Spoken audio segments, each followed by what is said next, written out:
اس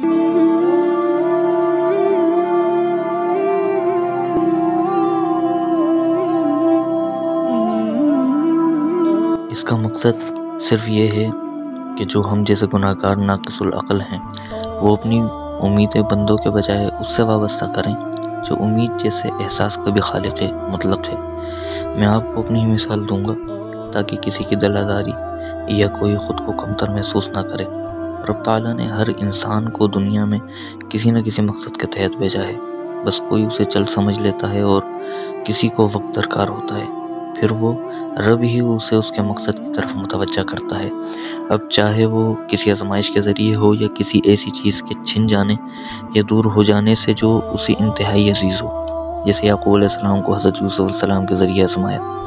چلیں وہ تو اللہ کے منتخب بندے ہیں جن سے وہ راضی ہے، ہمیں اگر وہ رب آزماتا ہے تو سمجھیں یہ ہماری خوش نصیبی ہے کہ اس نے اس لائق سمجھا، اور جسے وہ معافی کی توفیق دے یا کچھ عطا کرنا چاہے تو اسے مشکل میں ڈال دیتا ہے تاکہ یہ میری طرف رجوع کرے اور میں اسے نوازوں۔ معافی کی توفیق تو ملتی ہی اسے ہے جسے وہ معاف کر چکا ہو، ورنہ توفیق بھی نہ ملتی۔ میں آپ کو ایک کہانی نما واقعہ بتاتا ہوں جس سے آپ کلیئرلی سمجھ جائیں گے اس سرکل کو۔ ایک شخص تھا جو بہت کم گو تھا، کسی نے سوال کیا تو جواب دے کر پھر اپنے کام میں مشغول ہو گیا۔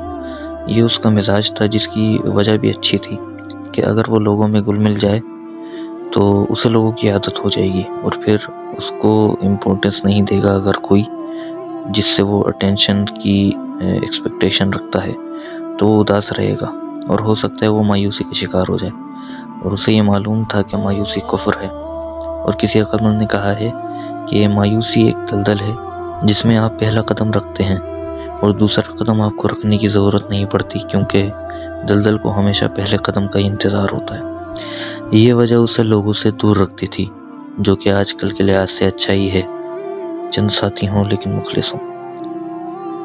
کسی طریقے سے اس کا ایک شخص سے رابطہ ہوا جو اجنبی تھا۔ سلام دعا ہوتے ہوتے کافی اچھی انڈرسٹینڈنگ ہو گئی، وہ اسے مخلص سمجھنے لگا، لیکن اجنبی تو اجنبی ہوتا ہے۔ شاید وہ اجنبی اب اس سے بیزار ہو چکا تھا اور جان چھڑانا چاہتا تھا۔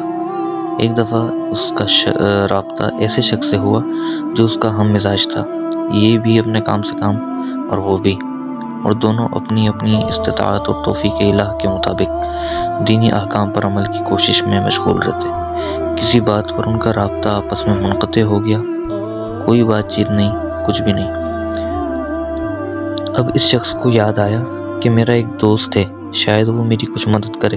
اس نے موقع دیکھ کر اسے سب بتا دیا، بس غلطی یہ ہو گئی کہ ہم خیال شخص کے متعلق کچھ خدشات اسی سے ڈسکس کر لیے، جبکہ اسے اسی سے بات کرنی چاہیے تھی جس کے متعلق خدشات ہیں۔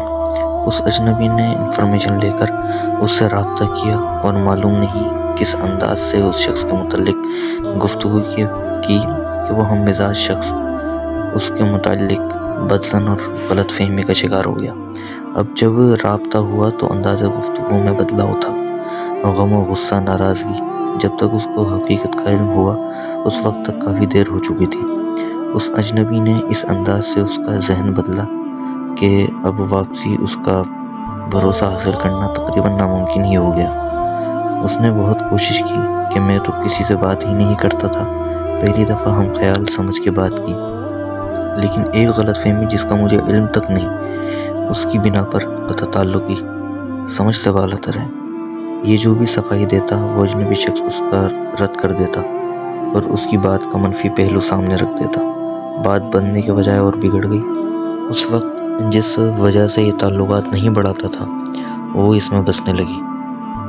جیسے کہ کسی نے کہا ہے، غیروں سے تعلق بڑھانے کی سزا ہے تو حال میں رہ کر مایوس رہا کر۔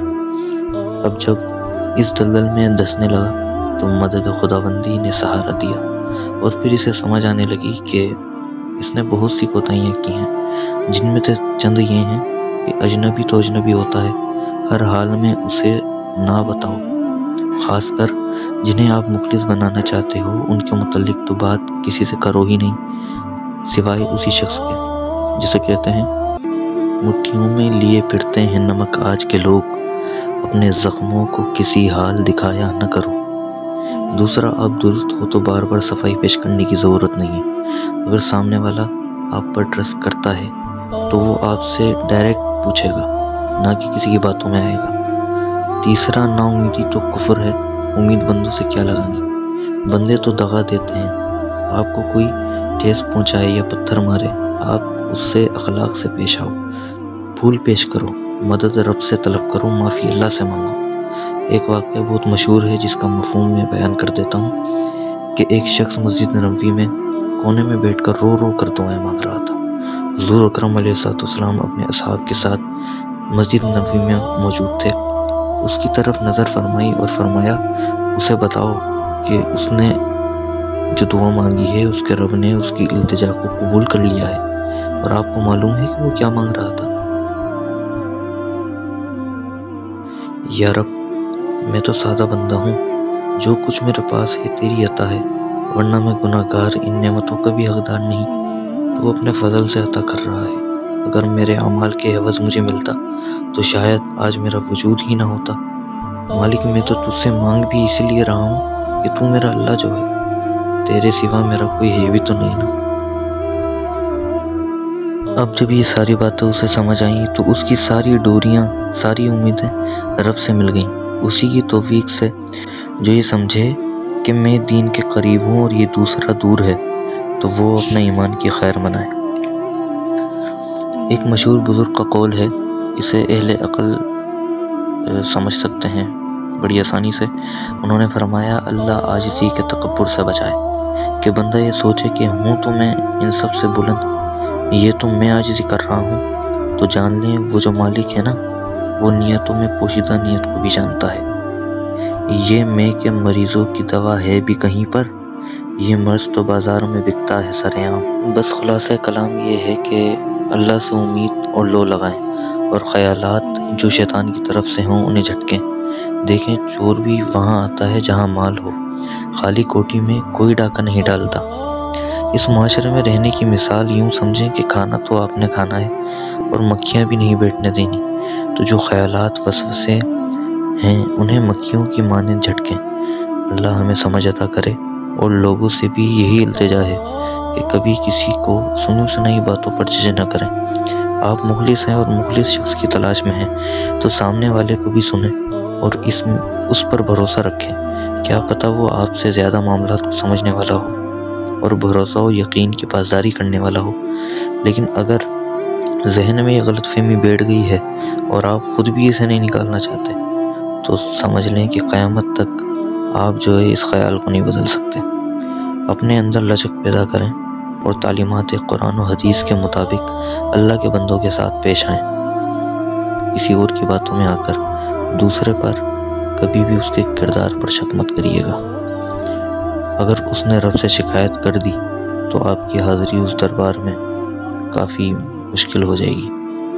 آخر میں بس اتنا کہوں گا کہ مالک مجھے باتوں کو سمجھنے کی سمجھ دے، مالک مجھے باتوں کو سمجھنے کی سمجھ دے، کانوں سے تو ہر روز گزرتے ہیں فسانے، اور عمل ایسا دے کہ کوئی دیکھے تو کہے، سب کا نہیں چند کام کا عامل ہی بنا دے، سب کا نہیں چند کام کا عامل ہی بنا دے، مطلوب کروں کچھ تو کہیں ہیں تو خزانے۔